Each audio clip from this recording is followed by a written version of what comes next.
so baby, I'm trying to get away. Trying to lock in the guap, trying to block with the pain. I'm a blind little boss, I'm on top of the game. I've been tight in the lot, now I'm tossing your bait. Yeah, my pops got caught, didn't lock them away. My mom fought hard, 5 jobs in a day. I'll be dropping the vibes, and I'm copping the pain. We off to the stars to a tropical place. Ooh, yeah, I'm spitting it heavy, the mission is steady. Your bitches are jelly, I'm ditching the petty. You're digging for pennies, I'm itching and ready. I open my heart when I listen to Shetty. I'm bold like a boss, but I'm little like Debbie. I know what your bras, I got richer than Getty. I'm holding the guap and I'm whipping the Yeti, yeah, Kari can play with advanced moves. I'm fucking my girl and her man too. I'm taking the ball like the ran do. My soul is the one that I can't lose. I soak up the sun like a sand dune. I'm holding up love with the bamboo. I'm rolling the blunt by the candle.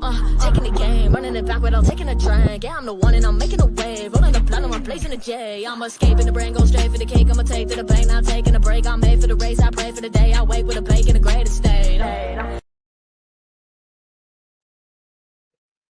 Welcome Hello, back, guys. everybody. I'm Jay, that's Maddie. And we're back with our early Thursday night football pregame.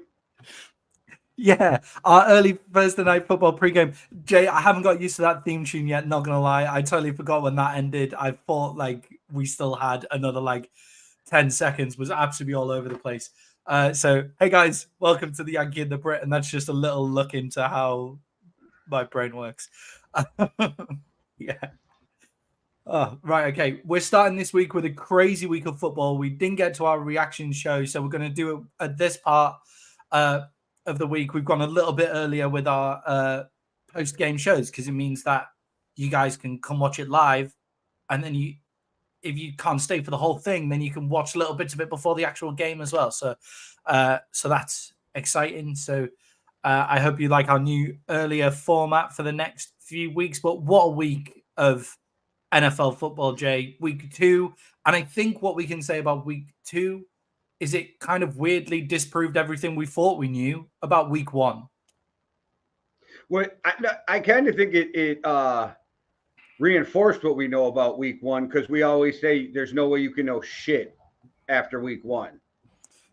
Yeah, definitely. And I think a few people have been caught off guard with some of the decisions that they made after their week 1 kind of picks, like the kind of things that they were saying online. Lots of people have been proved wrong in week 2, including ourselves in a couple of picks here. In our best bets, we both went 1 and 2 for the week. The Chiefs doing us both dirty, the Rams doing me really dirty, and the Colts doing you dirty as well in our best picks, Jay. But not bad in terms of the actual picks game to game. 8 and 8 for myself, 7 and 9. 7 and 9 in a week where if you look at most of the national pundits, Jay, like they were way off on so many games. So crazy week. What was your biggest upset of the week this week? Okay, so it wasn't the actual loss. It's the way your Cowboys took that loss. Yeah. Look, I think the Cowboys loss was a big loss, but I actually wasn't surprised by that loss. And I don't know how to look, I didn't expect them to get absolutely walked. I think obviously I didn't really expect them to lose. Like I picked them to win, and I picked them to win by 6 with the betting odds as well. But I think within 2 Saints drives, I knew we were going to lose that game. Because just the way that the Saints had set up is just the way that you defeat the Cowboys. Like that is the way that you beat the Cowboys. Like if you need a formula to beat them, it's you get out in front early, you have a really good offensive line play, you get off play action, which puts Micah Parsons and the pass rush off balance, and you just destroy the pass rush. And once you've destroyed the pass rush, you can start to pick off the secondary, who are really great ball hogs, but not great coverage in that long of a period of coverage. Week 2 pretty much backed up everything I said before week 1 about the Cowboys defense was what it was. I'm worried about the secondary. They're soft in the middle, and on a Zimmer's fucking team, if you don't have a great 3 technique, you're going to give up the run. And they fucking gave up the run. But I didn't expect them to put a half a century on you guys. I mean, they literally almost put a half a century of points on you guys. That's definitely. And I think looking at that game, the question I got for you is, go for it. Has the NFL passed Zimmer by?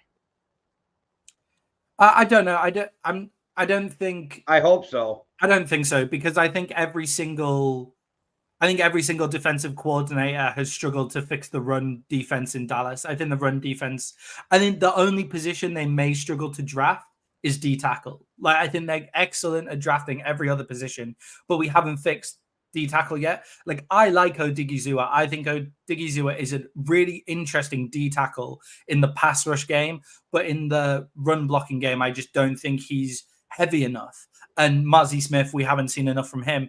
And then you couple that with our linebacker core, who are fast, run to the ball. Overshown was probably one of the most underrated players in week one. Incredible. Again, great in pass rush. Great if you're getting pressure on a quarterback, and they're then amazing in coverage. They can then hold them for the little bits while you're getting pressure on the quarterback if the ball has to come out quickly. It's the second phase of coverage that the linebackers and the cornerbacks are struggling on.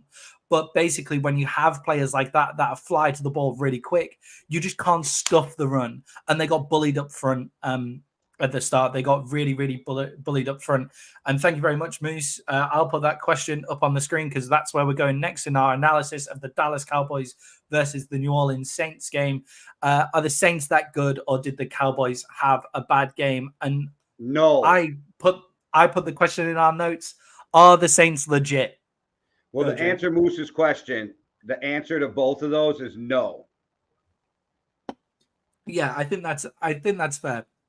I don't think the Saints are good enough to beat the Dallas Cowboys by 44, but I think the Cowboys just matched up really badly. Clint Kubiak has that Saints offense humming. He has Derek Carr looking like a fucking Hall of Famer right now. I think they'll have a good season. I think they're overperforming right now. We'll see. We'll see what happens going through. But are the Cowboys that bad? No. But I do think that they exposed every weakness that the Cowboys have. I think they definitely exposed a center who's never played center before. I think that happened. I don't think the offensive line played that badly. Like, looking at the game, I don't think the offensive line were that bad. I think when you're asking them to, when you know, it's difficult when you know you're in pass block, when you know you're in pass block offense, when you know you're in pass block offense and you know you're in pass rush defense, it's much easier to get something done then. And once I'm not blaming the defense, the offense for any of this game. Once you're 21 points to 0 down and your defense can't stop anything, then your playbook is cut in half. You didn't even score double digits. We scored 19 points. Oh, 19. That's right. I don't know. I had 9 in my head. That's right. Yeah. I forgot about the junk time fucking.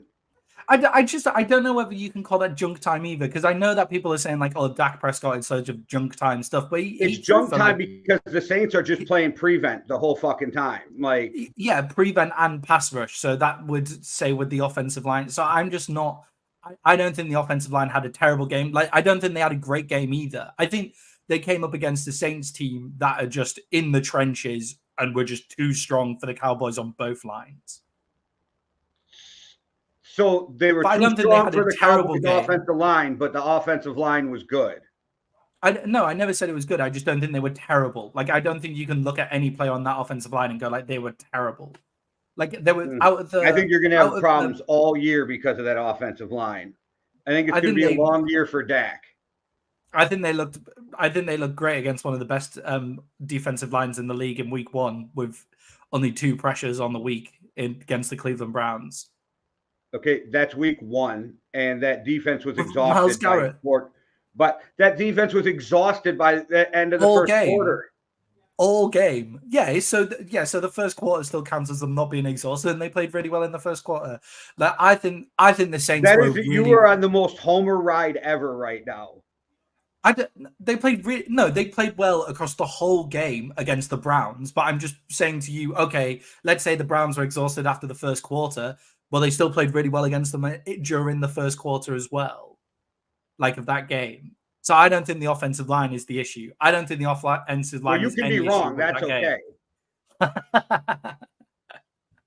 Yeah, I'm not sure whether the offensive line is the issue. What about the Saints, Jay? Do you think the Saints are legit? Like, do you think they're a legit team, or do you just think it's overperforming? How far do you think this Saints team can go? Do you mean legit as a Super Bowl contender? Because I'd say no. I still don't think they're a Super Bowl contender. I think Cinderella's pumpkin still. I think Cinderella's coach is still going to turn back into a pumpkin, I think that they're really performing well right now, but it's not sustainable to play the way they are for 17 games. Do I think they'll fall completely off a cliff and like go on an 8-game losing streak? No, absolutely not. Yeah, I agree with you. I think they've surprised a few teams, and I'll be interested to see how long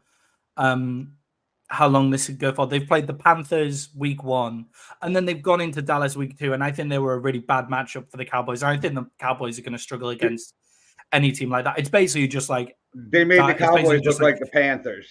Yeah, it's basically just like, here's the way to beat the Dallas Cowboys. By the way, everybody, like, we'll just put that on a big banner for you. Like, beat the Dallas Cowboys by first having an excellent run game so we can just play action the whole time, and then cut them off over the top. And then once they've dropped back over the top, then just use the intermediate. And Chris Olave might be one of the top 3 intermediate wide receivers in the league from what I've seen of him over the past season.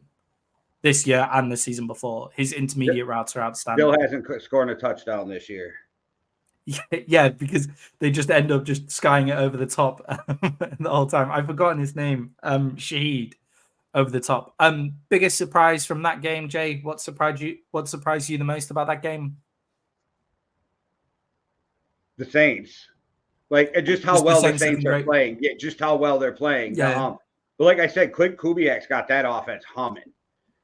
Yeah, I agree. That's where I think I am with this game. I'm like, I think the Cowboys just got walked. They got punched in the mouth early and then just never really recovered from that shot. The problem is, from a really good team that surprised them. I think where the weakness is showed is that Clint Kubiak offense causes problems, stresses out the defense. But that's the Shanahan offense. That's the McVay offense. That's the spin on the Kevin O'Connell. That's the offense that the top teams in the NFL are using right now. To an extent, it's all a play off of that West Coast timing scheme. Get the ball out, your receivers being in the right place, and that's where it stressed it. And this is not a complete shot at their defense, but I told you in the beginning their secondary worried me this year because no Stephon Gilmore, Bland's injured. And it kind of showed. Like, you can't be Trayvon Diggs and hold down the whole thing. You know what I mean? That's kind of the problem. And then, it happened to Zimmer in Minnesota. So when Minnesota had top defenses, they would move guys like Everson Griffin into the 3. And then on pass downs, they'd move him out and let him rush. That's when they had the good. And with that double A gap blitz, you need that 3 technique, the D tackles, to be elite. And there's only like 3 or 4 elite 3 techniques in the NFL. So, like, good luck finding that. That's kind of the problem, where they're soft in the middle, which I don't want to jump the gun, but that could be another problem this week. I think the Ravens, the Ravens offensive line doesn't seem to be as good as the Saints offensive line is. I think the Saints offensive line that's my biggest surprise of the week. Like, the Saints all round, but Alvin Kamara, I think, deserves a massive shout out for his performance, putting on 41 points in fantasy, but just looking absolutely ridiculous, like prime Alvin Kamara as well. But basically, he was getting 3 yards without being like free, as in FREE, not the number, 3 yards without being touched, because that offensive line was so good. Like 3 yards. That's the funniest shit I heard. Okay. He was getting 3 yards basically without even being touched, because their offensive line has taken this crazy jump to being a massive weakness for them last year to being a huge positive for them this year. Also, a question that brings this question, the way they're playing versus some other things I'm seeing, brings up a question for me. I think I put this in the group text. Do you believe that Sean Payton's as good as people think he is, or was it Drew Brees who made him look better? Yeah, I think that's an interesting. I think it's an interesting question. It's the question that came up. Yeah, it's a big question. I think with this question from Moose here is, do you guys think they'll make the playoffs, the Saints? I think. Hold on. Yeah, and then I wanted to not put these on. This one's better. Not put those on. Bro, that's not my accent. Okay. I don't think I've ever said bruv. But this one from right, Moose all here. right. Do you think that these guys will make the playoffs? I think you mean the Saints, obviously. Look, I think they're in with every shot. I think the NFC South we thought was an open division at the start, and the Falcons and the Bucks were there, but the Saints are there as well. If you'd asked 2 weeks ago, I'd have said no. Now I don't know. Like, yeah, they Yeah, definitely got a shot at the playoffs because I thought we were going to see the Derek Carr we saw last year, and I thought the best of Derek Carr was done, and I was completely wrong. Like, the best of Derek Carr is not gone. I think if you have Derek Carr behind an offensive line like that, who are just run grading, and like Derek Carr has been awful against pressure for huge parts of his career. But Derek Carr, when he's got time in the pocket to throw, he's a more than accurate thrower, and he's played the game for long enough now to anticipate those throws and all of that kind of stuff. So I think Derek Carr can take them to the playoffs. I think they can, if their offensive line holds up like it is, I think they're playoff bound, personally. Derek Carr was on an MVP run that year. He got nuked on the sideline right before the playoffs, right? So, we've seen that, but I thought those days were gone. Yeah, I think fucking good the last 2 weeks, and for him, the decision making has been beautiful. Yeah, and that's always been something you kill Derek Carr for is the decision making. Yeah, and I think a lot of that is his decision making under pressure, right? I think when he gets pressured, like he makes bad decisions, and I think a lot of quarterbacks are like that, right? But the best aren't, I guess, is what I'm getting. And once you start building that confidence, like things change, though, right? So you give Derek Carr another week or so of this. Maybe he's not making such bad decisions if he gets pressured because confidence leads you to believe I can make that throw instead of hesitating and holding the ball too long. I don't know.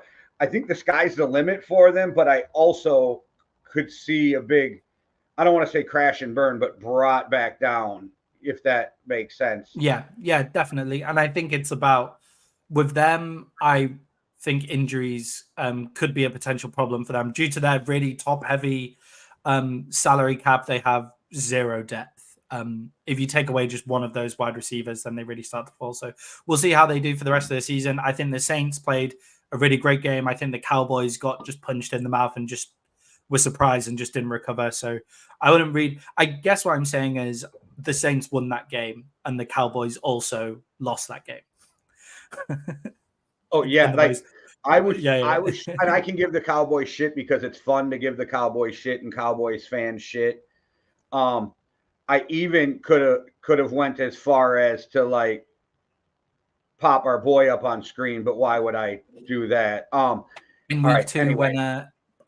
In week two when all their main contenders also lost that week. I should have put Shannon Sharp's IG sound to that picture every time we play it, like.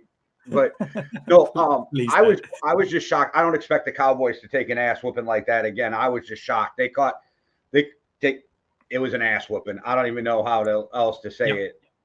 I think the Cowboys looked like they were Sean O'Malley this weekend. I don't know. I think that's a fair assumption of the game. For me, the one light to this is that all the other main contenders seem to stumble here, or who we thought were the main contenders. It's only one loss, too. It'd be different if you were 0-2. We'd be having a whole different conversation. Yeah. Exactly. If you're starting 0-2, it's a real struggle. And moving on to another team in the Cowboys division and the other team in the Saints division as well. The Philadelphia Eagles versus the Atlanta Falcons. Another big upset here on the cards. Jay, are the Falcons back on track?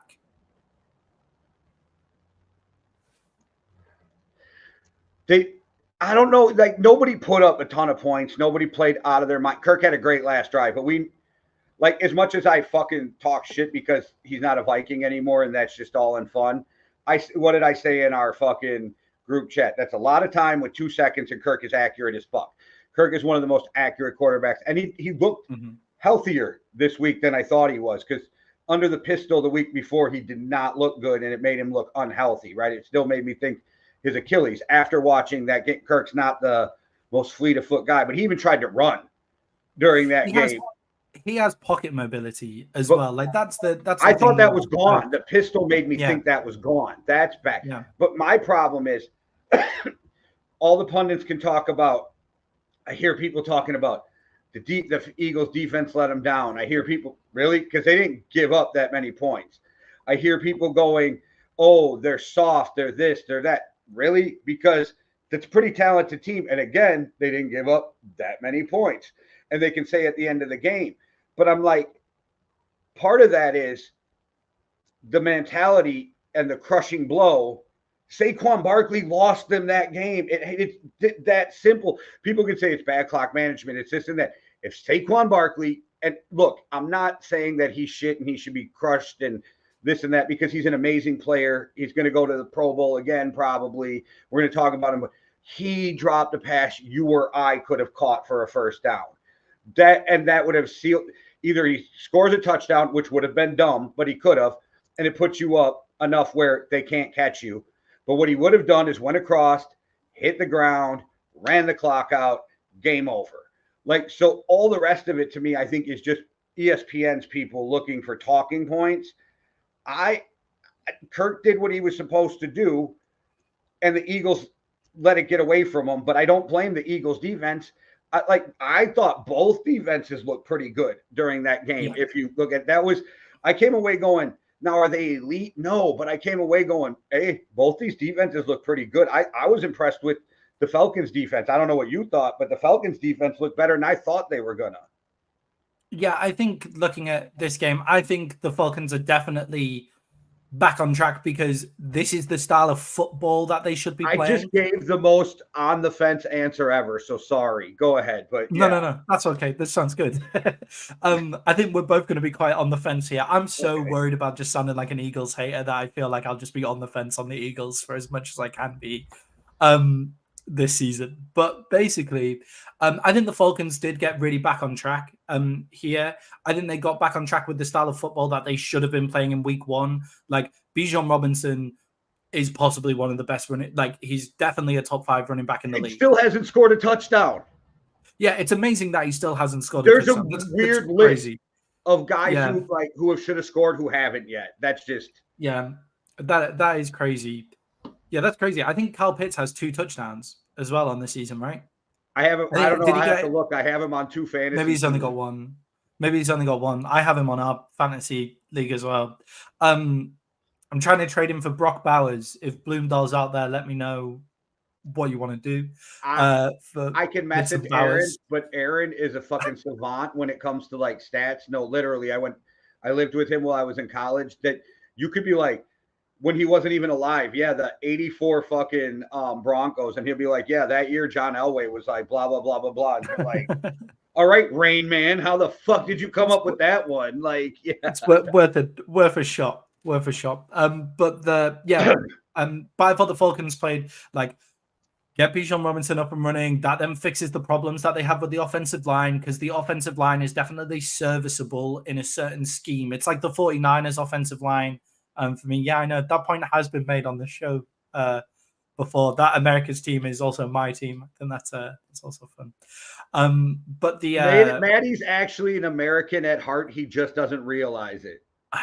Absolutely not. But every time I think my dad is more of an American. That just proves how American you are. Like, get the roast up. Get the highlights from the roast up that we did. But I think they really just got into that. You get Bijan Robinson up and running, you can then run play action with Kirk, and they'll be a difficult team to play against if they have that play action going, because once you've got play action running, big body receivers then are also excellent. Big body receivers are then also excellent weapons to have, which is what they have in Kyle Pitts and Drake London. So, I think they've got back on track with the style of football that they should be playing. I think it was stupid for Philly to throw the ball on there, but everybody else executed really well. So then Saquon Barkley did lose them the game. So the next question that I was going to, sorry, Jay. Just to go on your point of throwing it quick, I think it was a beautiful play call. I think where they fucked up is not running it on 4th. Don't fuck that field goal. Fuck that field goal. Go for it. You either kill the game or you make them drive 90 fucking 6 yards or whatever the fuck it was. That's when it becomes a problem, right? Like, you make them drive 96 yards or even to get the field goal, then so what? Then you're going to overtime. But you make them drive 96 to beat you. I run it. the next on fourth down. I thought it was a beautiful play on third, but that's just me. I feel here's the one time Dan Campbell would have been the perfect head coach. Okay, man, we're just going for it on fourth down, man. Like, fucking go out there. But and I agree with you. I think that play makes perfect sense if you're then going to run it on fourth. And I think I do think that the Eagles have a problem at head coach. I really, really do. However, I don't think it's on that play where it was exhibited unnecessarily. I don't think it's on that game where it is exhibited at all. I thought they called a nice game. I thought both run games were just dominant. The reason that this was a low-scoring game, Jay, is because it was one of the quicker games of the year because of the amount of clock that's getting chewed up in the run. I want to, just, I defend Sirianni. You hate him. Like, okay.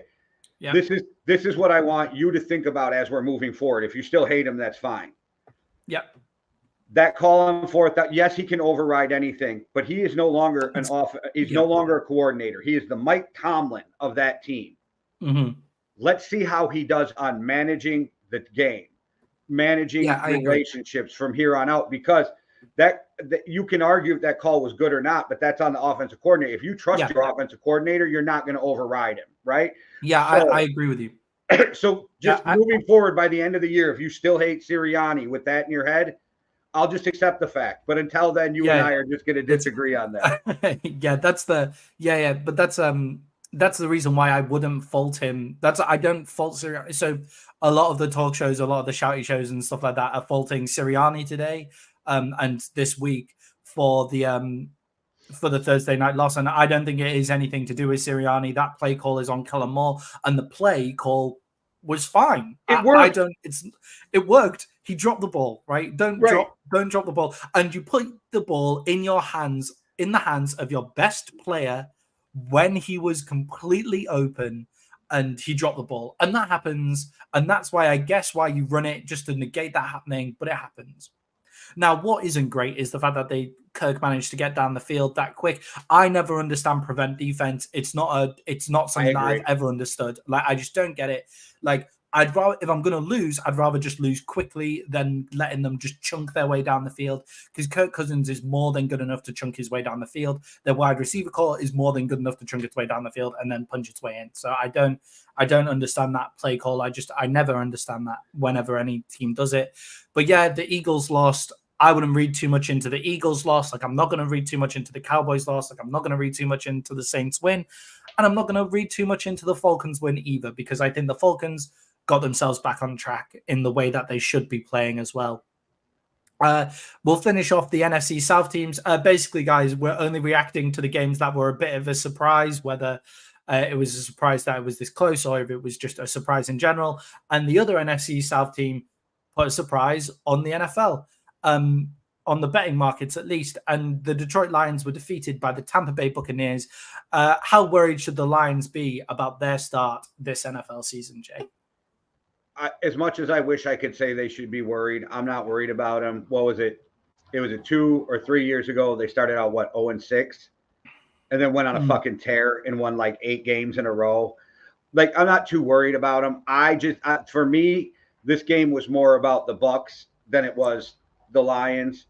I'm going to beat a dead horse. I don't think Dan Campbell's the right coach. I think he was the right coach to get them to where they are. I don't think he's the coach that's going to take them over, but I don't read too much into that. And I think the only reason some people are shocked is because, like you asked last week, and now it's a short, is Baker ever going to get any respect? Yeah, where is the respect for Baker Mayfield? That's exactly where I was going to go with this game. Both me and you said this shouldn't be a surprise to people if the Bucs play this really close. I think the NFC South have shown that they're much better than we all thought they were going to be going into this season. But I think now the Bucs have Chris Godwin back. They now have one of the better wide receiver rooms in the league. Baker Mayfield can dice people up. The Bucs offensive line, which was one of the best offensive lines in the league when Tom Brady was there, they obviously still know what they're doing. So they have a good offensive line, apart from the fact that Aiden Hutchinson was absolutely tearing things apart. What I think was the most interesting on this game, though, is the Lions actually outgained the Bucs by close to 150 yards. I believe, like in terms of total yardage, and Jared Goff threw for 2 interceptions. And I think this is unfair on Jared Goff, and I don't think Jared Goff should be really blamed for too much going forward. But it just shows that what kind of perfect game Jared Goff kind of needs to have for the Lions to win. So, like other teams, if your quarterback throws 2 interceptions, it's not the end of the world. But the Lions got beat whilst the Bucs still only scored 20 points whilst Jared Goff threw 2 interceptions. So I think that's something that they need to look into. Is it weird to you that scoring is down across the league this year, like by a decent amount? Like, It's something that's been. I think defenses are just catching up to the rules and how to play. I think we'll come on to this when we talk about Gardner Minshew a bit later. But I think with high.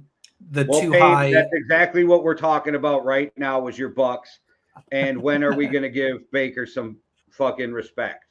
Yeah, Baker. Put some respect on his name, and that's with a K. Put some respect on his name. I think. So just to come back to that with the defenses, I think the defense with the two high safeties that they've just started to play, everybody's in too high coverage basically to start, which forces you to throw underneath, which is obviously taking away the big plays. And I think quarterbacks are just terrified to throw into those coverages now. I just think they just will not throw into those coverages. And I think what we're seeing a lot of is a lot of screens, a lot of things for 5 yards, and when these better quarterbacks just come out and just throw them into those let Baker bake. I think when the quarterbacks come out and just start throwing into coverage again and just taking a few bigger risks, we'll start to see high scoring games again. Also, defense starts the year much faster than offense does, and the offensive scheme seems to just be getting more and more complicated. So we'll see how they kind of match up together. But yeah, I think that defense has caught up. And I also think, Jay, and I think the referee should be credited for this. I definitely saw this in the Saints-Cowboys game. The refs are letting the players play more from what I'm seeing so far. A lot more stuff that would have maybe been called PI in previous seasons is just going, and they're kind of playing it playoff rules at the moment. I don't know whether you've picked up on that. I think the refs are better than they were last year. I still have seen some shit. I'm like, are we serious here? But they calmed down after week 1 with that offensive line lining up penalty because there was calls they went back and showed that weren't even. And for letting Baker bake, as long as he doesn't move to Drury Lane and start luring children into alleys with muffins, we're good. Oh, that's your new that's a fact of the day. I saw that in our group chat as well about the Muffin Man being linked to a serial killer. Yeah, he was the original. You guys are really missing out. The original. He's known as the original serial killer. I forget his name. Lived on Drury Lane in England and killed all the other bakers because he didn't want competition, and then lured children into alleys with muffins and murdered them.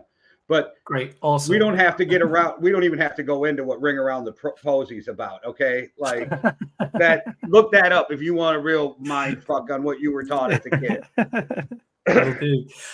How far do you think the Bucs can go this year, Jay? Because I think they obviously won in the wild card round last year. They got to the divisional round and then they got beat.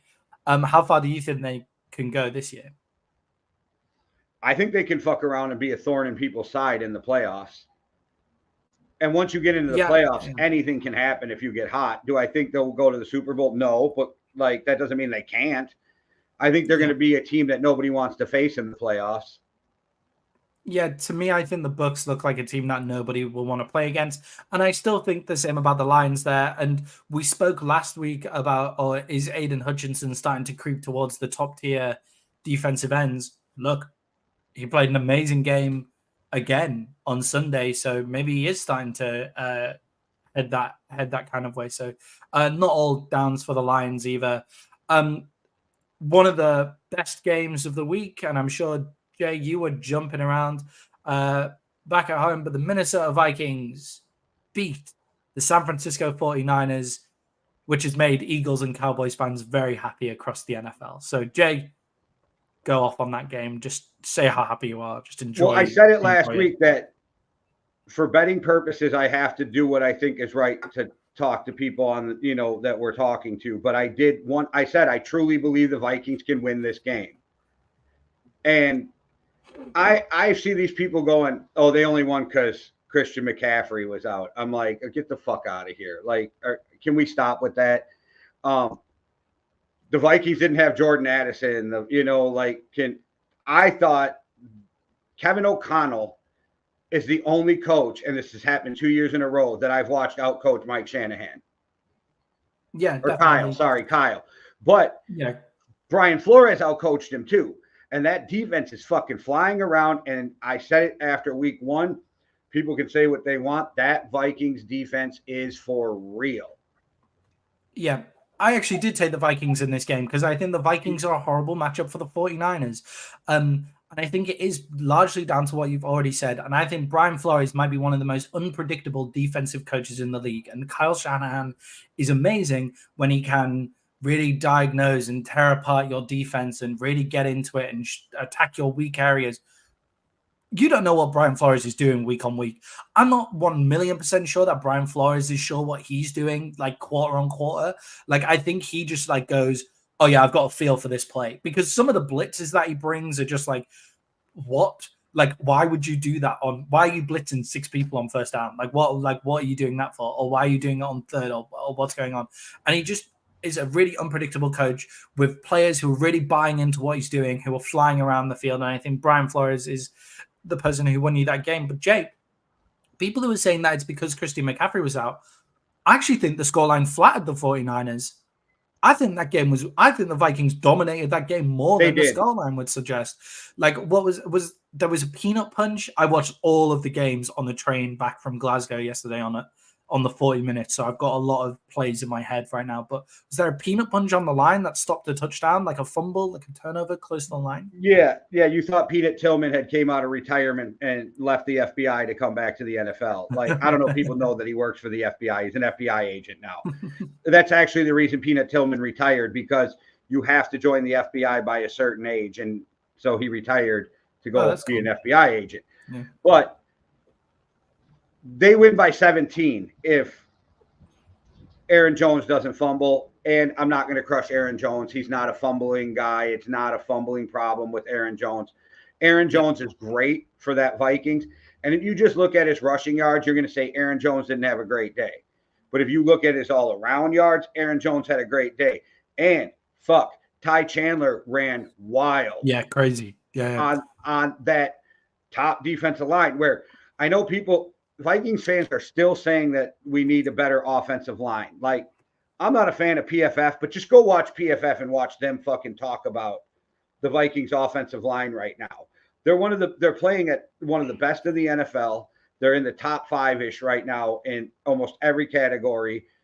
I don't know. I'm really impressed. And I actually think everything they're doing is sustainable, because not only the talent, but I think they, like we've been talking about, they have 2 of the best coaches on both sides of the ball right now. I'm really impressed where they are. But beyond that, I'm really impressed with your boy Sam Darnold. Yeah, I think Sam Darnold is playing an excellent game, having an excellent season. I think, look, you might be put in a weird, difficult situation at the end of the year, but it's the difficult situation that you want, where it's perfect.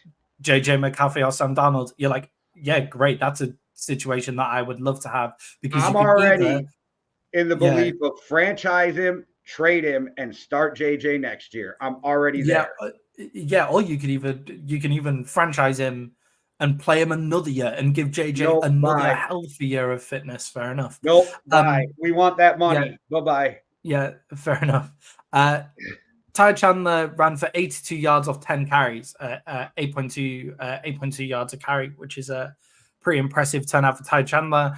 And I think the Vikings, look, I think they have a great wide receiving core. Jordan Addison seems to be back this weekend as well. And the quick thing is, so I wish we had graphics like the NFL, like on the NFL shows that are on ESPN, but we don't have $4 million to pay them for the right to it. I only know that because that's what Pat McAfee paid last year for the rights to the NFL thing. But so if you look at a defense and you think of the safeties and the linebackers, they're coming in and they're playing a shell, which is normally a shell defense, right? That's a zone. But they're actually, because they have 6 and 7 guys at the line, they're actually playing man-to-man, but their corners get to look and watch the quarterback like it's a zone coverage. And it's something that we really haven't seen in the NFL. So that whole, like, there's no tape on how to defend that. Brian Flores pretty much just invented this with the guys he has. And it's wild to watch it being broken down because they get the view on the quarterback like they're in zone, but they're playing man to man, which makes it harder on the quarterback. And the quarterback doesn't know what they're doing before the snap because there's 6 and 7 guys. And there's only 2 guys usually with their hand in the dirt, so you have no idea who's coming. And just to put an exclamation point on it, Brock Purdy walks up to Brian Flores after the game and says that scheme is crazy. Yeah, I think it is a crazy scheme. I think that's a great way to describe it. Just a crazy scheme. And again, I'm not going to read too much into this for the 49ers. They played a close game against the team they matched up against poorly. I think Kyle Shanahan is going to just head straight into his cave and start just watching Brian Flores tape. Like if they get even close to the thought of meeting them in the playoffs, like Kyle Shanahan is just going to watch this tape because he can handle everybody else's defense in the league at the moment. Like he seems to know what everybody else is going to do before they even know what they're going to do. He's going to start watching Brian Flores for tells. Maybe he'll start asking Brian Flores to come play poker games with him so he can see if he's got any tells or anything like that. But I just think he's just going to be watching the Vikings tape now over and over again until possibly the playoffs. You have written down what was the biggest difference maker in the game, and it's Brian Flores. Yeah, it's 100% Brian Flores was the biggest difference maker in that game. And I think the fact that the Vikings quarterback is just hitting the players that he needs to hit in the offensive side of the ball as well. And not that Kirk Cousins didn't do that, but I think people are surprised at how Sam Darnold is just hitting these open players. Fuck, I can't remember. It was Chris. Was it? Yeah, it was Chris Sims who said Sam Darnold is more dangerous in this offense than Kirk Cousins was because he has a bigger arm and he's more athletic. Yeah, and he can if the play breaks down, just get a few yards, that's fine. Just hit the open. All Sam Darnold does is just need to hit the open man in Kevin O'Connell's scheme. And Sam Darnold has been a darling of like a lot of the biggest coaches in this league, where Sean Payton wanted Sam Darnold to go to Denver. He was with Kyle Shanahan in San Francisco, and now he's with Kevin O'Connell. Like he's clearly good at diagnosing really complex playbooks and has a lot of experience doing it. One of the games that we were a bit surprised was close.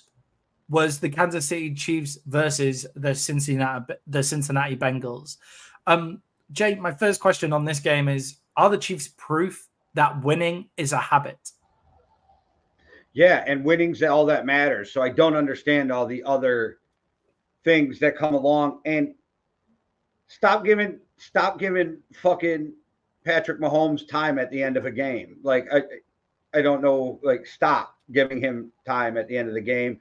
And I also think this proves that Joe Burrow is more of a petulant child than we thought, because he was on the sideline acting like a fucking idiot like 3 different times. I mean, when Joe Burrow doesn't get his way, transferring out of Ohio to go to LSU, like we've seen it before. I mean, that was the right decision for him. Obviously, it's just something that popped into my mind. But yeah, I think that the Bengals never seem to cover themselves in glory whenever it comes to the Chiefs. Like losing to the Chiefs in Arrowhead is fine, but the way that the Bengals lose to the Chiefs in Arrowhead like always blows my mind, because they just seem to just go in completely the wrong direction with it and just start blaming the referees, start saying that the Chiefs players aren't very good. Like they're just getting paid by the league and all of that kind of stuff. And they just behave like petulant children as a whole organization when it comes to the Kansas City Chiefs. But with this game, I think I also think that the Bengals are back in the race for the AFC after this game. Like, look, I think the Chiefs didn't have one of their best games and they ended up winning. Like, and I think when you have one of the best head coaches the NFL's ever seen, when you have one of the best quarterbacks the NFL's ever seen, and when you have a winning culture like they have, like we saw it with the Patriots as well. Like, you may not have your best games, but when you have one of the best coaches, one of the best quarterbacks, and a winning culture, that seems to get you over the line. So I think the Chiefs in a close game are going to come out as winners most of the time. But I think the Bengals showed that it was a week one blip in week one, and I think they looked way better. What was surprising still is that their lead receiver is Gesicki in this game. Like, they're very much only throwing to the tight ends here, and Jamar Chase still isn't getting his in a game where they play well. And Ty Higgins is coming back into the game this week. This weekend, I've seen he was activated at practice this week. So, but that's an interesting side to their offense, and it doesn't look like they've developed much of a run game yet. Keep doubting do you think the Chiefs are back on track? People out there, keep doubting the Chiefs. They doubted them last year. Oh, they don't have weapons. They can't win. They figured out how to win the Super Bowl. They're more talented this year, and it's the second week. They are going to figure out how to work this offense by the end of the year perfectly. They're going to be a fucking machine again. Keep doubting the Chiefs, and people are going to be upset. Like, yeah, 100%. Do you think the Bengals are back on track, Jay? Do you think that was just a week one blip? I think this is what they do every year. I do think having Joe Mixon hurts them, and I'm going to keep fucking pounding the table on that. But this is what Cincinnati does every year. They lose the first two games, and then they turn it around. Yeah, what's interesting is they might have actually started faster this year. Like, this might actually be considered a fast start. Because they had such a horrendous first game. They just got all of their bad play out of the way in the first game. And now they've started in the second week and they've only lost by 1 point to the Super Bowl champions who are going for the three-peat. I'm not seeing a lot on the Chiefs at all on any of the big shows. And what I haven't seen is people talking about how much of a miss Isaiah Pacheco is going to be. Isaiah Pacheco has just been put on IR. What do you think about that? I think it would have hurt him worse last year. And the reason being, and I know he's a rookie, but Steele has impressed me. And fuck Montana for being ahead up in the waiver wire. I was trying to get him as well. Yeah, I was fuck there Montana for him as well. for being ahead of me in the waiver wire. I put in for 3 people and I got fucking Snoop Huntley. That was it. So I haven't even checked. I haven't even checked who I came out with in the waivers. I don't. Well, think I need a quarterback, and I think Snoop Huntley in the next few weeks will be the quarterback. Yeah. And I already got Justin Fields to start for right now, so I picked up Snoop. I think Fields is all right. Yeah, I want a running quarterback. Yeah, definitely. I don't know how big of a miss Isaiah Pacheco is going to be. I think he will be a big miss. I think they'll miss him, Pacheco, but not as much as they would have last year. Yeah, definitely. And I think it'll be really good to see Steele. And look, the Chiefs can. They still have Clyde Edwards-Helaire too. Yeah, the Chiefs could go from last season and having no weapons to this season where they have Rashid Rice, Xavier Worthy, Isaiah Pacheco, and Steele all on the same field at the same time. Obviously, Travis Kelce. I was going to say, and Travis Kelce. Yeah, obviously Travis Kelce as well. So yeah, just the Chiefs just knocking it out of the park again. My biggest surprise of this week, Jay, was the Arizona Cardinals absolutely annihilating the Los Angeles Rams. And I think this was a bigger surprise than the Cowboys game, largely because I just didn't expect this level of performance from the Cardinals. I saw with the Saints where they can get to when they get rolling. I didn't expect this from the Cardinals, and I like the Cardinals. But Marvin Harrison Jr., man, looked unreal this week. Now, and this isn't me taking a shot, but every year the Cardinals have a game or two like this. So keep it up. Can you keep it up? Yeah. That's what I want to see. Let's see what they do. Yeah, I want to see you keep it up moving forward. I do like what they're doing in Arizona. I think Kyler gets shit on unfairly. I think if we went through it, and we'd have to, and we will have to do this some point, even before the year, Kyler's a top 10-ish quarterback, right? And he's probably climbing now with the way he's playing. People act like he doesn't have talent, and a lot of the backlash Kyler gets is because the Cardinals are dumbasses and put some stupid fucking clause in his contract that nobody had ever fucking heard of before. And then they took it back out because they knew they looked like fucking morons. But like I like what they're doing. They have talent. And like I said, I had Marvin Harrison as the third best receiver in the draft. So it's not like I thought he was shit. You know, I still think he's a really good receiver. So I think that they're good. I think right now they would benefit from having Hollywood Brown still too. But that's I'm actually very impressed with the way that defense is playing though. I didn't expect as much from the defense. I did expect their offense to give us wow plays because they have fucking amazing athletes. But the defense is outplaying what I expected them to play. But I do think it's sustainable though. Yeah, I agree with you. I think Kyler Murray has been massively treated unfairly by NFL commentary. I think people have just forgot how good Kyler Murray was at the end of the year last year. Let's remember he's not even a year off yet his injury. Like he got a ruptured Achilles or something like that, an injury that keeps quarterbacks out for a long, long time, and he's still not even a year off that injury, and he's looking sharp. He's making huge throws down the field. He's making it difficult to get to him in the pocket, which has always been his strength. So I think the Cardinals are onto a winner here with the way that they're building this offense. He's finally got a coach who wants to use him correctly. Yeah, definitely. And it's not, for some reason, I don't get what it was with Kingsbury. I really didn't understand. I didn't get what his whole thing was. Why we're not going to run motion. We're just going to keep everybody. Like we have a right side receiver, we have a left side receiver, we have a slot receiver, we have a tight end, and that's the way you're all going to run every single play. Nobody's moving anywhere. Coaches do that because they try to dumb down the offense for your quarterback to make it simpler. Yeah. But Kyler can handle it, so I don't know why you're running a college-style offense in the NFL. Yeah, I also think with that, I think there's been some really shitty stuff from his coaches in the way they treat him, because if you hear Kyler Murray in interviews, if you watch him play the game, if you watch him play his college games, he's not dumb. Like Kyler Murray is he's not a stupid quarterback. I think it's like, because he likes to game, because he likes to fool around and stuff, because he's not like locked in. He's not like, I'm the first quarterback there and I'm the first player there and the last to leave. I just think he's part of a new generation of quarterback that we're going to continue to see, where it's like, oh yeah, I can have downtime and play football. Like I think like that's more of a modern way of working, right? And like, they can study at home now and play football. With technology, they just take their iPad home and you can study from your home instead of sitting in a facility for 16 hours a day. Which is a terrible way to learn. And imagine if you said to your kids, like, go sit in a school for 16 hours a day. Like, enough parents get mad when you ask them to sit there for 7 hours a day. So imagine like what you're doing there. So I think Kyler Murray has just been really harshly treated there. With their defense, I was impressed. I think the Rams' offensive line is going to be a serious problem due to the amount of injuries that they've had, and all the way up on the run up to that game. This was actually one of my lock bets of the week, that the Rams were going to be within 1.5 points in this game, because I said the Rams were going to win.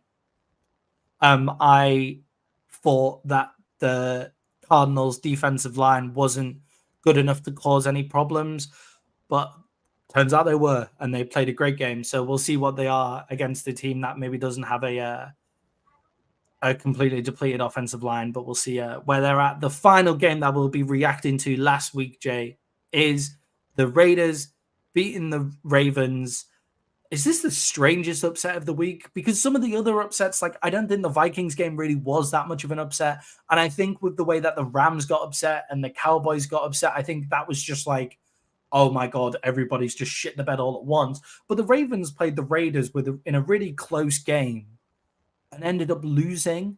And I think that's always a surprise, because when it's a close game, you expect, the good team is eventually going to come out and win. So is this the strangest upset of the week? Yeah, I didn't see it coming. I sure thought the Ravens were going to get back on track and smack Vegas in the mouth. Mm-hmm. Yeah, definitely. And I think maybe it is a hangover from week one, and the Ravens putting too much emotion into a really close game in week 1, and then you get into a really close game in week 2 in a game they should, in their minds, have been winning by the midway through the third quarter. You should start winning a game, and it's another game where the Ravens give up a double-digit lead in the fourth quarter. And it's happening again, and it's happening again, and they just feel like maybe they put too much emotion into that first week to get over the emotions that they were feeling at the end of the towards the end of the fourth quarter in week 2. And look, I'm not reading too much into it for the Ravens either, not looking too much into it for the Raiders. I just think it's a really strange game. Yeah, and now the Ravens have their back up against the wall. I don't know why you're not feeding Derrick Henry more. That kind of fucking is weird to me. I would just be feeding Derrick Henry the ball constantly. Yeah, definitely. I don't understand why he's not getting more of the ball, because, as we said, Derrick Henry is a volume back. Like he needs 20 carries to get you that, because he just wears players down. Because we've correctly identified he's more of a scat back, definitely, but tackling him does also take it out of you. I'm sure. So the linebackers aren't just going to hit him and hit him and hit him over and over again.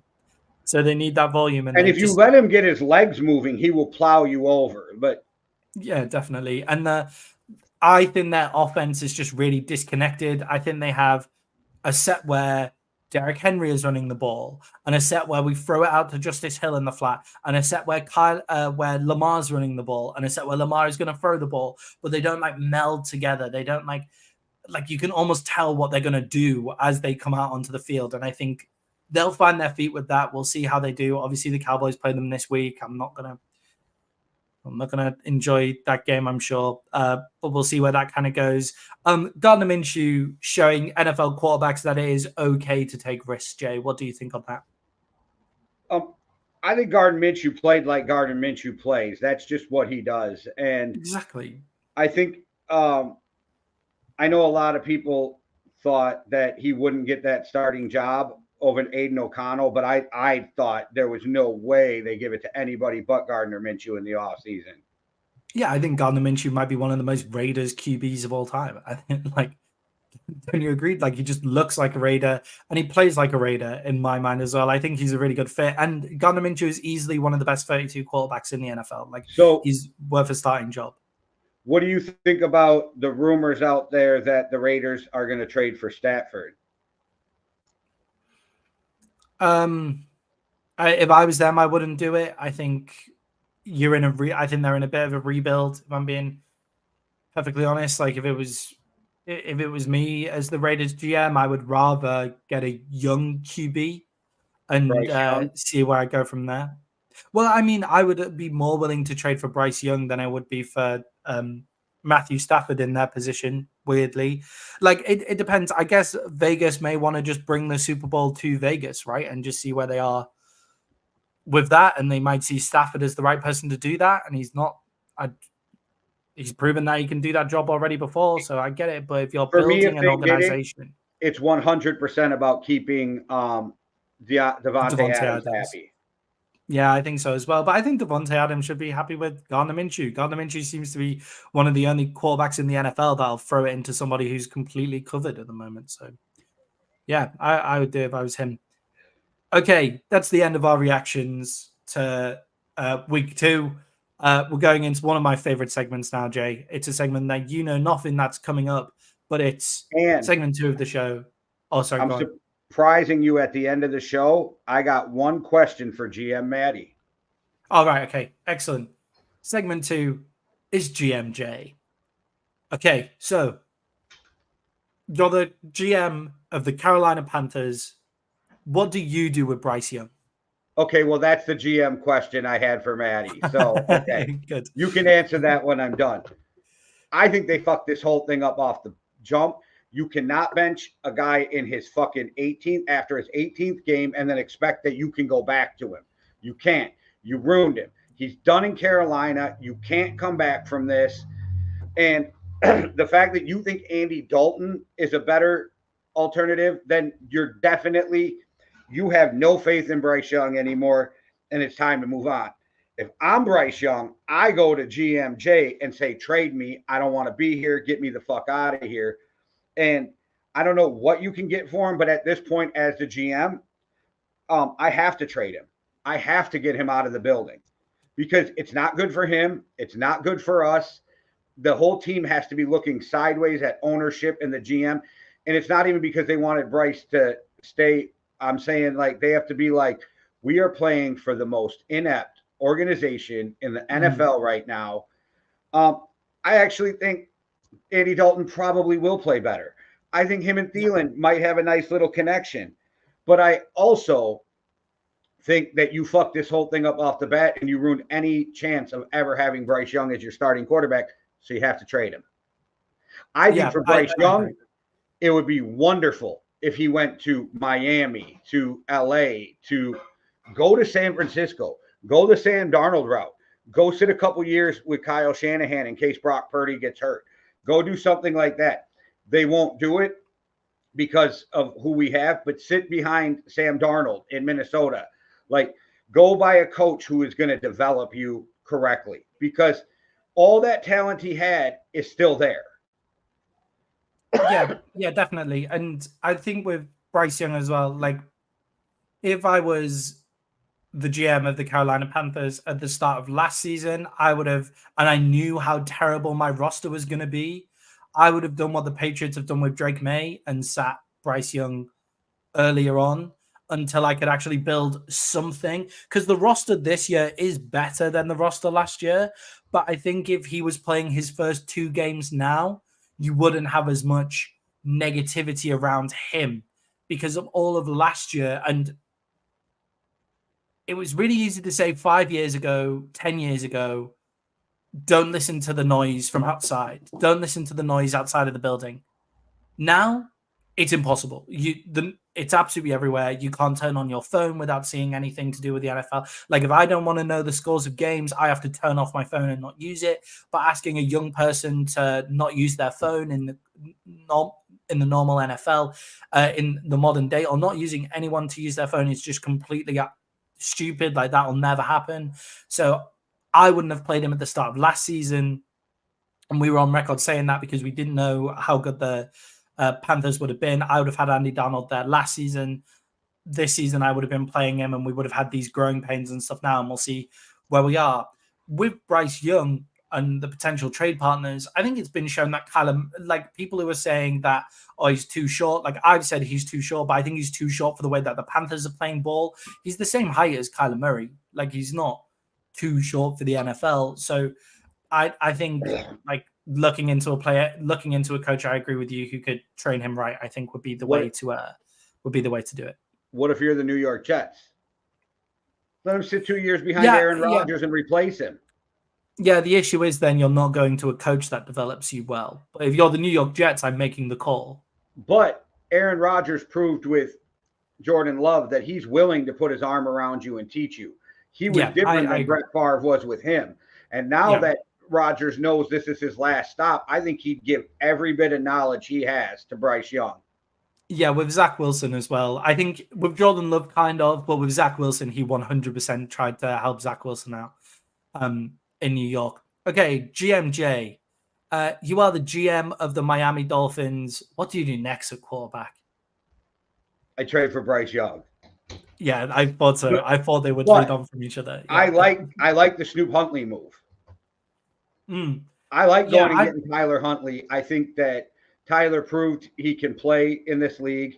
He's played in big games. So the pressure's not going to get to him. He's very athletic. He's got a strong arm. You give him Mike McDaniel to teach him how to play with inside of an offense instead of being a backup who's coached by Greg Roman. Like, and it's not a shot at Greg Roman to be if you're a backup quarterback trying to learn how to be a quarterback in the NFL. McDaniels is a lot like the other coaches we talked about. He will scheme guys open. There's a ton of talent. I think that's a perfect place. And I think that Bryce Young would be great there. I think what they're doing with Snoop Huntley is great. I know a lot of people were screaming Ryan Tannehill. I don't think he fits in that system. I don't think he can play in that system. I think it is trying to fit a square peg into a round hole. Yeah, I think with Huntley as well, I've spoken about this a lot, but if you get yourself an athletic quarterback when you're in this kind of situation, at least you up the base, like at least you up the floor of where your offense is going to be. Like, okay, you may like if you traded for Bryce Young, for example, like if you got Bryce Young, like yeah, your ceiling may be way higher because you have this guy who's shown great throwing ability in college and you have all of that kind of stuff. But with Huntley, at least you know you've got the floor there. But I I would get wouldn't them start both. I Bryce would get Young Young right in the away. building. I wouldn't Yeah, I start think Bryce so Young. too. I'd have him sit for the year and just accept the fact that Tua is no longer my quarterback. How much are you trading for Bryce Young? Fuck, a fifth or a sixth, maybe a Yeah, seventh. They ruined him. I'm not giving up much, but yeah. we watched this year first round draft picks go for practically nothing in. Mac Jones went for a sixth to Thank the you. Jaguars. Trey Lance went for a fourth to the Cowboys. Which is not to be rude, not to be an ass, but that's kind of overpaying. Like, you know what I mean? That was overpaying 100%. Yeah. That was overpaying. So yeah, maybe a fourth for Bryce Young would be the highest I would go. Yeah, I'm trying to get him for a seventh if I can, but yeah. If I just decided that Tua wasn't my quarterback for the future now, then maybe a fourth. You're like, okay, just to see something, right? If I'm the Dolphins, for two reasons I walk away from Tua. One, I care about your health and I don't want to be any part of you being worse off later on in life. Two, I don't want to be in the middle of next season and have you out with another concussion and I'm in the same fucking predicament. Yeah, definitely. I agree with you there. Okay, final question for GMJ. We've drafted you in to be the GM of the Los Angeles Rams now, Jay. What are you going to do to fix this slide? How would you solve these kind of injury problems and where the Rams have got themselves to now? Michael Thomas, and I don't know if it'll help. Yeah, I think Michael Thomas is interesting. Puka, we don't know when he's going to be 100% healthy. Yeah. Now you have Cooper Kupp who's injured. Like, I don't know what you do. Like, and that offensive line did not look good. So I don't know. I don't know if you can save this season if Puka and Cooper Kupp aren't there. If they're there, definitely. Then we can figure that out. But you have 2 more weeks to wait. But after his IR time is up, I'm on the phone with Minnesota going, you want to trade me Dalton Reisner since Ed Ingram looks like he can play? Yeah, I think that's I'm going out there and I'm looking on practice squads for older, like some vet O-linemen who I know just have a base and this may be their last play in the league. Like, that's what I'm looking for as I'm going through. I'm calling a few people who've said they're thinking about retiring that are basically just sitting on the beach somewhere. I'm seeing what offensive linemen I can get in the building. And I'm also looking for a wide receiver who's very quarterback friendly. And I think Michael Thomas is that at this point. Like, if a Keenan Allen was still out there, that's the kind of person I'd be looking for, where I need someone who can just run a quick route and get open, like, and be just a little bit open. And if he's just a little bit open, then he'll make the catch. That's what I need. And I like Michael Thomas for that purpose. I think that's I have no idea what Michael Thomas has left either, but he's the only guy out there that was a superstar who fell off because of injury. So maybe him and Stafford can have some kind of connection and get back.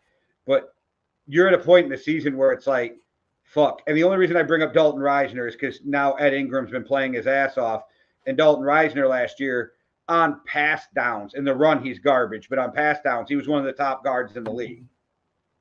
Yeah, which is where they're really, really struggling is on their pass downs at the moment. And I run the ball 60 times a game right now.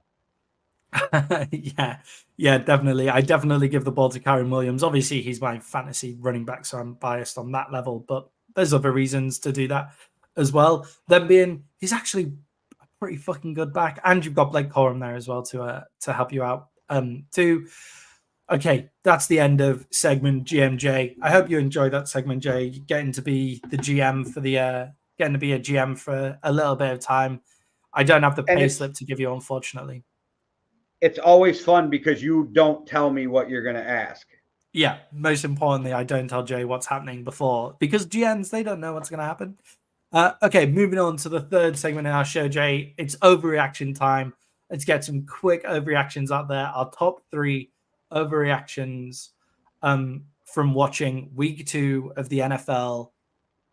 I've got, and remember, these are overreactions. We know this, but I've got the Saints are the best team in the NFC. That's one of my overreactions out there. I think they have the potential to be the best team in the NFC looking at it.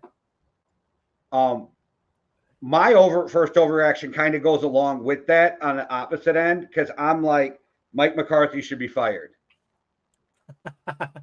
Nice. Mike McCarthy should be fired. That's big up there. Like, look, that's a definite overreaction, because you know I like McCarthy, but I'm just like, after that, like, fuck, you need to fire this guy. The Cowboys have a problem getting up for big games, and they have a problem when they get smacked in the mouth of not knowing how to come back again. We saw it in the playoffs last year. Overreaction 2, Jordan Love doesn't make that big of a difference to the Green Bay Packers. It's Matt LaFleur all the way. Okay, that was bad. They got the win. It was, yeah, they did, but it was the ugliest game of the week. That fucking game was ugly, and and I almost put that Shane Stinkin is not the head coach. That was almost one of my overreactions, but I didn't. So it you like how I called him Stinkin instead of, that was good. Yeah, I like it. Yeah. But that was an awful game. But maybe you're right. I know that people aren't as scared of Jordan Love as they were coming into the year, though, and I don't know if you agree with me, but the Packers should not have won that game. If they play anybody else, they lose that game. Yeah, I'm amazed that the Colts were that bad this week. And I don't think it happens again with the Colts. When we get to our best picks, you'll see that I don't think it happens again with the Colts, but I thought they were just really bad. My second overreaction is Sam Darnold will win MVP. That's a huge overreaction. It's I'm overreacting after 2 weeks of what I just saw Sam Darnold do. All right. So, maybe Sam Darnold might be the best. A lot of people's picks as the best team in the NFC. So I'm just saying that's my overreaction. I don't believe it, but that's my overreaction. Sam Darnold will win MVP. All right. My final overreaction of reacting to week 2 is the Baltimore Ravens will be 4th in the AFC North. Damn. Okay. I think they've given too much to the first game. I think they're emotionally short. I think they've lost a lot in their coaching room this year. And I just, looking at their offensive line, I think that offensive line is a massive problem. And I think when you watch, the Steelers have got a winning formula, which is don't let Justin Fields throw the ball too many times, make sure to stay ahead of the chains and play good defense. The Bengals look good against the Chiefs, and the Browns got the win because Deshaun Watson didn't just play horrendously all game. So I think the Ravens could be in trouble. All right, my third overreaction, and I touched on it earlier, Drew Brees made Sean Payton. Lovely. Love that. And Bo Nix, who came into the season, we said he reminds us of Drew Brees. What can Sean Payton do with him? Bo Nix looked jittery again. We'll talk about them in Rookie QB Watch on Sunday. So come tune in on Sunday to watch us react to all the rookie QB performances. But he looked jittery again. All through the draft analysis time, I said, I like Chris Sims. He's a fucking idiot when it comes to Bo Nix. And I kept telling you, do the Vikings draft Bo Nix, I will fucking shoot myself. Like, they better not draft Bo Nix, right? So, I am not shocked that Bo Nix is playing bad. I'm not saying he's always going to play bad, but this is exactly what I was afraid of with drafting him. Yeah, I'm not shocked that Bo Nix is playing bad. I'm shocked he's playing bad in this fashion. I thought he'd just, wouldn't have the arm talent for the NFL, or wouldn't be able to hit the down the field balls and those kind of things. But he just looks jittery and can't make the correct decisions in the pocket and just doesn't look composed, which is not what I expected. Yeah, it's the decision making that's the problem. Yeah. And that's the scariest problem for a quarterback, right? Yeah, when you're the most Will Levis is almost the exact opposite of what I thought Bo Nix was. So Will Levis has every tool in the book, but like honestly, I kind of now love Will Levis for the fact he just looks nuts. Like he's the funnest quarterback to watch. Will Levis minus the welfare fraud is Brett Favre. yeah, definitely.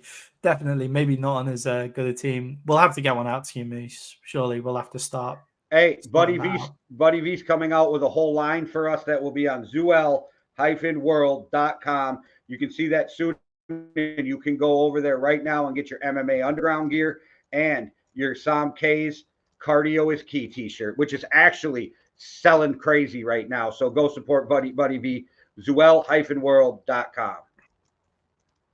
Great. Go buy that. Also, like and subscribe to the YouTube channel. The YouTube channel also has Sam K and Buddy V's MMA shows on it as well. And we're working on some college shows. We've got our basketball shows coming out when the basketball season is starting. So if you like podcasts and you like what we do here and kind of like the chill vibe of what we do, then like, subscribe, and just hit the bell. I hear is really important because then you get a notification of when we're going live. And Jay, I don't know if people know this, all of our shows are live. We don't edit them. We just go for it. And as Sam K says, just hit it. You know you want to, and it ain't going to hurt anything. You may as well, just while you're there. Okay, that's us finished with week 2. We're moving on. Week 2's in the books. It's gone. We're moving on. We're into week 3 of the NFL, and this is our Thursday night football preview. The New York Jets are playing the New England Patriots in a game that I'm surprised has prime time written all over it. But are the Jets slowly finding their feet? Yeah, the Jets will be fine, and you're going to see it tonight. The only thing lacking was that across the middle game, Rodgers will get that figured out. He'll get the receivers in the right position. And no, Nathaniel Hackett is not the offensive coordinator just by name. Rodgers is the offensive coordinator, so he will get that out. I wasn't worried about the Jets even coming off week 1. And I think that they get another game. And I know that New England plays tough, but they have another game to where they don't have to worry about facing a monster to get right. Yeah, definitely. I think what people aren't crediting the Jets for, because the Jets looked like they were going to get beat by the Titans. Like there was a point in that game where they looked like they started really slowly and it looked like they were going to get beat. What people aren't crediting is the Titans are a good football team this year. Like, all right, they might have one of the craziest quarterbacks in the league. Like Will Levis is one of the craziest motherfuckers you'll ever see playing quarterback. Like some of the stuff that he's trying to do, it's like dude eats bananas with the peel on him. Yeah, guys, nuts. Like Will Levis is a crazy. He puts mayo in his coffee. They have him a quarterback where you're meant to be the most level-headed player ever. And I think, like, I didn't like Will Levis as a prospect coming out, but I just like that Will Levis is in the NFL. Like, Will Levis is good for the NFL. Like, I hope that basically I think the commissioner should put on a no bench sign for Will Levis. Like, you can trade Will Levis to another team, but whoever you trade him to also has to play him. He's not allowed to sit on the bench. He's got to play all the time. Will Levis, though, went in the perfect spot because a lot of people had him as a first-round talent, but a lot of questions, like you and I didn't want him with the Vikings. But he went in the second round with all that talent. I don't think that's bad. He replaced Tannehill. I still think he's better than Tannehill, or he will be better than Tannehill because, Tannehill had some – not that Tannehill was the worst quarterback ever. To be honest, like Levis is fucking crazy for where he puts the ball, but actually the only play he needs to fix is when he's getting sacked, trying to flip the ball out to someone else. Like, just take the sack, man. Yeah, you're not Carson You're not Aaron Rodgers. Yeah, you're not. You're not Aaron Rodgers. Aaron Rodgers used to do that really successfully, getting sacked. Oh yeah, Carson Wentz did it unsuccessfully. Yeah. Will Levis has started doing it unsuccessfully. Yeah. So the Jets came off a Titans team who are a really good team, and I think they looked decent. I don't think they looked amazing, but I think people were crazy for thinking that the Jets were going to look amazing straight out of the blocks. I think Breece Hall is obviously one of the best running backs in the league, and they have Garrett Wilson. I think they lose a little bit of depth there at wide receiver after that point, and I think that's what makes this matchup a bit interesting. Jay, do you? Sorry, you go. No, I was just going to ask. Do you don't like Lazard, you don't like Mike Williams? I like I like Lazard. I'll be interested to see how healthy Mike Williams can stay. But I think like the drop off there is quite okay. high when you look at some of the other wide receiver rooms in the league. Like I thought of it differently than you're explaining it now. So I get what you're saying. Yeah, it's the same. It's the same with like the Cowboys, where it's like, yeah, you've got CeeDee Lamb, but then you fall down to Brandon Cooks, who is good, but isn't like, it's not like the Vikings where it's like, oh yeah, I have Justin Jefferson, and then I fall down to Jordan Madison, or I have even Cincinnati, who's not using them, but you go Chase, T. Higgins, like there's T. Higgins, or the 49ers who go from Ayuk to Debo to Jenkins, to Jenkins to Kittle, like. However, the 49 or the Eagles, for fuck's sake, AJ Brown to Devontae Smith. Like that's something I didn't say, and I wish I would have. Is that the Eagles part of their problem too was, and this is a scary problem. AJ Brown was in there. Yeah, but it's scary when you look way worse without one guy. That's scary. Yeah. That should be scary for them, but it's also scary for the NFL that AJ Brown isn't injured for too long. But I think the fact that they have Garrett Wilson in the team and then they have a big drop off. Is how much of a problem will Christian Gonzalez be for the Jets offense, because he has started his NFL career and looks like an absolute lockdown corner against every good wide receiver. I love him. I don't think one corner is going to change life for a team. That's my only thing, but I fucking love him. Like, and if you put him on Dallas or Minnesota with another fucking good, like, because you put him across from Diggs or Stephon Gilmore or any team with another really good corner, right? Like that's when it becomes super scary. But I love him. Yeah. I just don't think one guy changes the NFL, because you could scheme away from one guy, right? But that's not to take anything away from his greatness. I just think when you got a guy like Rodgers, he's not going to let one corner determine how they play an NFL game. But like, I want to really, really make sure it's not sounding like I'm saying anything bad about this kid. Yeah, of course. One of the best corners will be one of the best corners. Yes, in the amazing. NFL. Yeah, definitely. I think I'm looking at this game and I think the Jets have too much for the New England Patriots in this game. I think the Patriots, again, they're going to play them really hard. And I think what are we looking at? A spread of -6, Jay? Like, how do you feel that the Jets are favored by 6? So before I looked at any of the stat lines or the point spreads, I went in thinking, oh, these Jets are in one of my locks. And then I saw the point spread and I was like, all right, I'm not going to make that a lock because I hate the point spread, because you and I have talked about it a million times. You can be up by 13 and they'll give you a garbage touchdown because you can't catch up and just eat the clock, different things like that. And I think the New England Patriots are going to be smart. They always play tough defense, and they're going to run the ball and try to keep Rodgers off the field. So I see it being a lower scoring game. It wouldn't shock me if it was won by 3 points or if the Jets won by 20.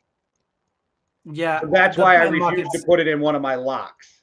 The betting markets kind of agree with you on it being a low scoring game, Jay. The over-under is 38.5 is where we're at here. I think the Patriots, let's remember the team that made the Jets suffer at the start of the year just ran the ball straight down their throat. And Ramondre Stevenson. It's a divisional game. Yeah, and Ramondre Stevenson can do that to you. Like, he can run the game down their throat. I'm surprised that it's 6. I'm going to pick the Jets to win. I think they've got enough to get them over the line. I'm going to say that the Patriots cover the points, though. See, I'm taking the Jets and the spread, but I refuse to make it one of my locks. I think that's fair. I think definitely that is fair for the season. And they are locked into the spreadsheet. Honestly, if I was anybody out there, would not bet this game because it's a divisional game and there is way too many ifs and ands in this game. Yeah, I wouldn't bet this game. I wouldn't bet this game either. But that's our picks. Jets to win, and I've got them. I've got the Pats within the points, and Jay's got them covering the spread. So yes, if you want to bet on it, don't bet money that you don't have. If you pick the right guy, you'll be a winner. Yeah, there's one of us has got to be right. You know? So we just took it down to a 50-50 bet for you. That's pretty good in any gambling. Okay. And Jay, our final segment of our post-show, pre-game show on a Thursday, looking into the NFL Week 3. It's our best bets of the week. My first best bet of this week is the Kansas City Chiefs are 3.5-point favorites against the Atlanta Falcons.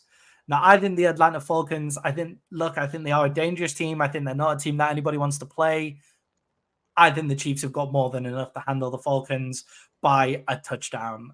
If I'm looking at it, I think the Eagles played. I think the Eagles didn't play that well and still nearly beat them. So we'll see where the Falcons get to. We fall exactly on there. My first lock, Chiefs over the Falcons, 3.5, minus 3.5. That's my lock for the number 1-2. My number 2 lock for the week is Seahawks over the Dolphins, minus 4.5. Yeah, I definitely looked at that game and thought Seahawks over the Dolphins at minus 4.5. The Dolphins looked really bad with Tua in the game, and the Seahawks on the defensive side of the ball have looked amazing to start this season. So I've definitely looked at that game and thought, yeah, that could be one of my picks. A minus 4.5. Just a final point on the Chiefs. If the Chiefs were like 6-point favorites, I'd be worried about the Falcons just running the ball and just holding on to it the entire time. But the Chiefs at 3.5, 100%. And I think the Falcons, I think the Seahawks there is definitely a good bet too. My second pick is the Chargers, who are 1.5-point dogs to the Steelers. Now, in my mind here, the Chargers play the same ball as the Steelers, but with Justin Herbert at quarterback. So I just think I'm looking at that game, and I think the Chargers are going to win that game. Give me the 1.5. That's fine. I'll take it that way. Jay, what do you think of that one? I don't mind that pick at all. I think there's some real like truth to what you were just saying, and I think that's a good pick. Yeah, I just think they're the same team, just with a better quarterback. Jay, your third pick of this week in your lock picks of the week. So my lock this week is the Cowboys plus 1.5 against the Ravens. Okay, hit me with some analysis on that one because I'm excited about that. I just think they're a more talented team. I think they're going to come back after getting completely annihilated with a chip on their shoulder.